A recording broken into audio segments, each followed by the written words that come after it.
Breakout क्या होता है। दोस्तों ब्रेकआउट अलग अलग टाइप्स के होते हैं। पहला साइडवे मार्केट का ब्रेकआउट, जब मार्केट किसी साइडवे रेंज में मूवमेंट करता है और उसके बाद अगर रेजिस्टेंस ऊपर की तरफ ब्रेक होता है तो इसको हम कहेंगे ब्रेकआउट। और अगर इसी साइडवे मूवमेंट में ये सपोर्ट ब्रेक होता है तो इसको हम कहेंगे ब्रेक डाउन। दूसरा ब्रेकआउट है किसी सपोर्ट या रेजिस्टेंस का ब्रेकआउट। अगर कोई रेजिस्टेंस ब्रेक होता है तो इसको भी हम कहेंगे ब्रेकआउट। और अगर कोई सपोर्ट ब्रेक होता है तो इसको भी हम कहेंगे ब्रेक डाउन। तीसरा ब्रेकआउट है ट्रेंड लाइन का ब्रेकआउट। अगर प्राइस किसी बेयरिश ट्रेंड लाइन को ऊपर की तरफ ब्रेक करे तो उसको हम कहेंगे ब्रेकआउट। और अगर प्राइस किसी बुलिश ट्रेंड लाइन को नीचे की तरफ ब्रेक करे तो उसको हम कहेंगे ब्रेक डाउन। अभी अपने 3 टाइप्स के ब्रेकआउट सीखे हैं। फर्स्ट साइडवे मार्केट का ब्रेकआउट, सेकंड सपोर्ट और रेजिस्टेंस का breakout and third trend line का ब्रेकआउट। ये तीनों में से सबसे ज्यादा पावरफुल ब्रेकआउट है फर्स्ट एंड थर्ड, जिसमें आप सही एंट्री करेंगे तो बड़ा मूव कैच कर सकते हैं। सेकंड टाइप्स का ब्रेकआउट भी काम करता है लेकिन आपको उसमें बहुत बड़े मूव कैच करने की उम्मीद नहीं रखनी चाहिए। आइए अब समझते हैं ब्रेकआउट में हम एक परफेक्ट एंट्री कैसे कर सकते हैं।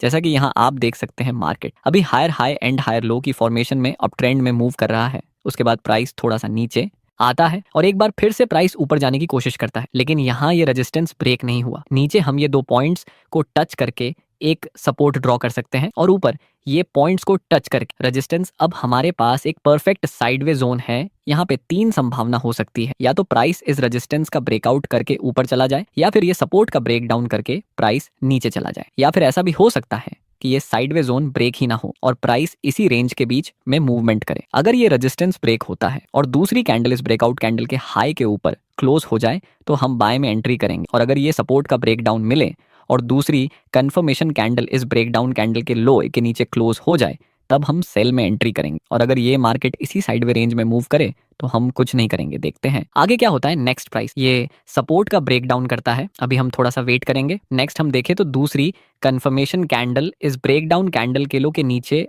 क्लोज हो चुकी है। यहाँ पे सब कुछ हमारी प्लानिंग के अनुसार चल रहा है, तो क्या अब हमें बाय में एंट्री कर लेनी चाहिए? No never. आपने ये तो सीख लिया है कि क्या करना है, पर स्टॉक मार्केट में ये उतना मायने नहीं रखता। स्टॉक मार्केट में ये मायने रखता है कि क्या नहीं करना है। हर कोई बिगिनर ट्रेडर जिसने अभी अभी ब्रेकआउट स्ट्रेटजी के बारे में सीखा है वो डेफिनेटली यहाँ पे सेल में एंट्री कर लेगा। लेकिन मेरा इरादा है कि मैं आपको ये सिखाऊं कि क्या नहीं करना है। देखते हैं आगे क्या होता है। आगे मार्केट हल्का सा नीचे आके तेजी से ऊपर चला जाता है। जिन जिन बिगनर ट्रेडर ने यहाँ सेल में एंट्री किया होगा उसका एसएल यहाँ कहीं पे होगा। तो बिगनर ट्रेडर अभी टेंशन के साथ वेट कर रहे होंगे कि क्या होगा। वैसे आपको क्या लगता है, यहाँ बिगिनर्स का स्टॉप लॉस हिट होगा या टारगेट? नेक्स्ट मार्केट हल्का सा नीचे आता है और फिर से 2 रेड कैंडल नीचे की तरफ बनती है। जिन जिन लोगों ने यहाँ पे सेल में एंट्री किया होगा उसको थोड़ी सी राहत मिली होगी कि अब हमारा एसएल हिट नहीं होगा, लेकिन अंत में हम देखें तो मार्केट ऊपर चला गया और ये सभी सेलर्स का स्टॉप लॉस हिट हो गया होगा। दोस्तों ब्रेकआउट स्ट्रेटजी के अनुसार यहाँ बिगिनर्स की कोई गलती नहीं थी, यहाँ सेल करने में वे बिल्कुल सही थे। पर मैं आपको 3 रीजन दूंगा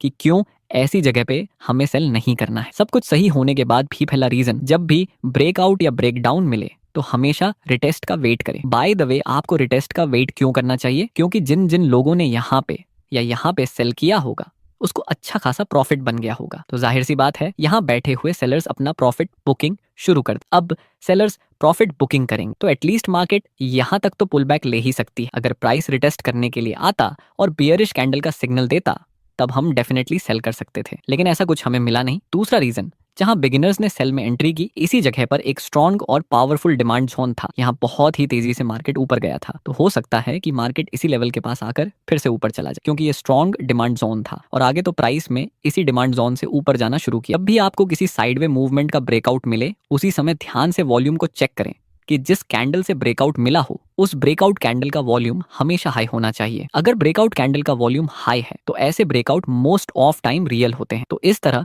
अगर मार्केट किसी साइडवे रेंज में है और किसी सपोर्ट का ब्रेक डाउन मिले तो इस ब्रेक डाउन कैंडल का वॉल्यूम हाई होना चाहिए। ऐसे break down most of time real होते हैं। चलिए अपने पुराने हाफ एग्जाम्पल को कंप्लीट करते हैं। यहाँ पर अगर हम वॉल्यूम को अप्लाई करें तो जिस कैंडल से ब्रेक डाउन मिला उस कैंडल का वॉल्यूम तो हाई है नहीं। अगर वॉल्यूम चेक किया होता तब भी हमें पता चल जाता कि ये एक फेक ब्रेकआउट है। दोस्तों मुझे पूरा यकीन है कि आप वैल्यूएबल चीज सीख रहे हैं जिसकी हेल्प से आपकी पूरी ट्रेडिंग स्टाइल चेंज हो। अगर वाकई में आपको ये सब सीखने में मजा आ रहा है तो एक लाइक जरूर कर देना। चलिए समझते हैं कि ट्रेंड लाइन के ब्रेकआउट और ब्रेकडाउन में कैसे ट्रेड करना है। दोस्तों जब भी ट्रेंड लाइन का ब्रेकआउट या फिर ब्रेकडाउन मिलता है तब आप बड़े बड़े मूव कैच कर सकते हैं, लेकिन इसमें जितना बड़ा प्रॉफिट दिखता है उतना ही ज्यादा रिस्क भी रहता है। हमें रिस्क को कैसे मिनिमम करना है ट्रेंड लाइन में ट्रेड करते समय, उसको भी मैं आगे सिखाऊंगा। यहाँ पर देखिए मार्केट अभी proper lower high and lower लो के स्ट्रक्चर में नीचे आ रहा है, तो ये सब पॉइंट्स को कनेक्ट करके हम एक एक्यूरेट ट्रेंड लाइन ड्रॉ कर सकते हैं। अब मैं एक कॉन्सेप्ट को गलत साबित करने जा रहा हूँ। देखिए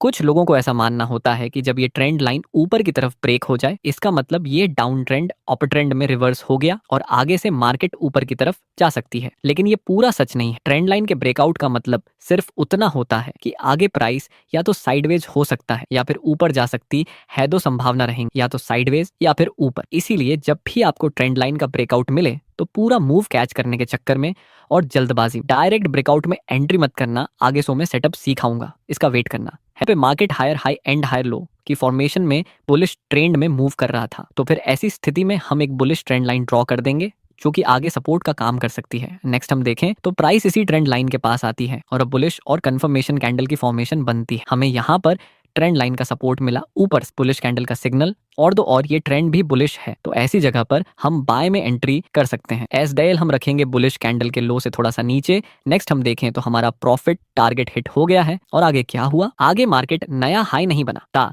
लेकिन इसी बुलिश ट्रेंड लाइन का ब्रेक डाउन कर देता है। जैसा कि आपने अभी अभी सीखा, यहाँ दो संभावना रहेंगी, या तो मार्केट नीचे गिरे या फिर साइडवेज हो जाए। दोस्तों जब भी आप रिवर्सल ट्रेड में एंट्री करेंगे तो चेक करना है कि रिसेंट स्विंग ब्रेक हुआ है कि नहीं।